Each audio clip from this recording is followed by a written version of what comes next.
Sir ఏంటి ఇప్పుడు 4 సార్లు మీరు ఎమ్మెల్యేగా ఎన్నికైనప్పటికీ కూడా ఎందుకు మంత్రి పదవి రాలంటే ఏం చెప్తారు? మీరు తీసుకున్న నిర్ణయాలే మీకు మంత్రి పదవి రాకపోవడానికి కారణం అంటారా? నాది రాజీపడే మనస్తత్వం కాదు. నేను ప్రజా అవసరాల కోసం నిత్యం ఆలోచన చేసేటటువంటి రాజకీయ నాయకుడు. వాటికి ప్రాధాన్యత ఇవ్వడం తప్పించి పదవులకి ప్రాధాన్యత ఇచ్చినటువంటి సందర్భం లేదు.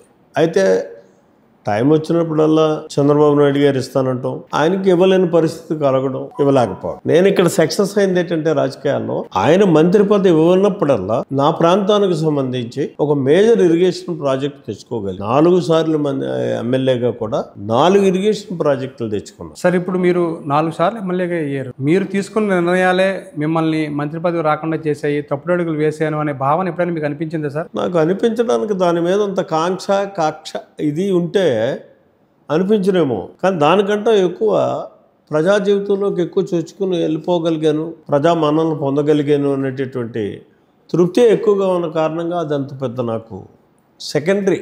మీరు రెండోసారి ఎమ్మెల్యేగా ఎన్నికైనప్పుడు అంటే మొట్టమొదటిసారి మీరు 1994లో ఎమ్మెల్యే అయ్యారు. 99లో రెండోసారి ఎమ్మెల్యే అయినప్పుడు మంత్రి పదవి వస్తుందనేది జిల్లా వ్యాప్తంగా పెద్ద ఎత్తున చర్చ జరిగింది. ఆ సందర్భంలో యనమల రామకృష్ణుడి కారణంగానే మీకు మంత్రి పదవి రాలేదనేది కూడా పెద్ద ఎత్తున బయట వినిపించిన మాట. ఏం చెప్తారు? మీ మంత్రి పదవి రాకపోవడానికి యనమల రామకృష్ణుడే కారణం అంటారా? ఒక వ్యక్తి కారణం అని మనం అనుకోవడం అన్నది అంత సమంజసం కాదనుకుంటాను.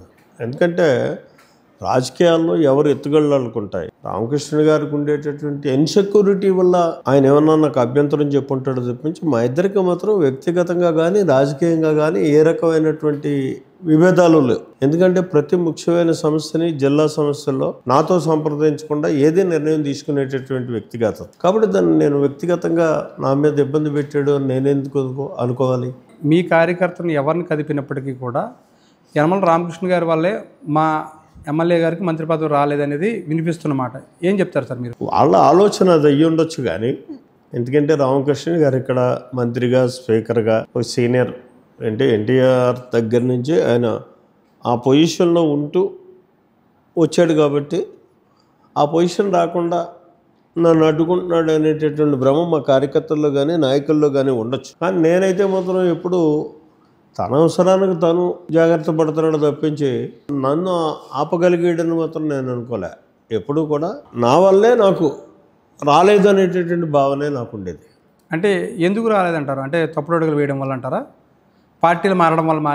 పార్టీ అన్నది మారడం అన్నది తర్వాత మారారు. ఇప్పుడు పార్టీ మారడం కంటే ముందే 4 సార్లు నాకు మంత్రి పదవి రావాల్సింది రాలేదు. కానీ ఏనాడు నేను నిరుత్సాహపడలేదు, దాన్ని ఒక ఆపర్చునిటీగానే తీసుకున్నాను. ఎందుకంటే మంత్రి కంటే ఎక్కువ స్థాయిలో చంద్రబాబు నాయుడు గారు నన్ను చూసేవాడు. ఏ రోజు ఆయనతో నాకు టైం తీసుకుని నేను కలిసిన పరిస్థితి ఎప్పుడూ లేదు. స్వేచ్ఛగా ఎప్పుడు ఆయన ఏ స్థాయిలో ఉన్నా సరే స్వేచ్ఛగా వెళ్ళేటటువంటి స్వాతంత్ర్యం నాకు ఇచ్చాడు. అలాగే నేను అడిగింది ఇంచుమించులో ఆయన పనులు చేయడం ఒక ఎత్తు, పనులు ప్రతిదీ చేశాడు నాకు.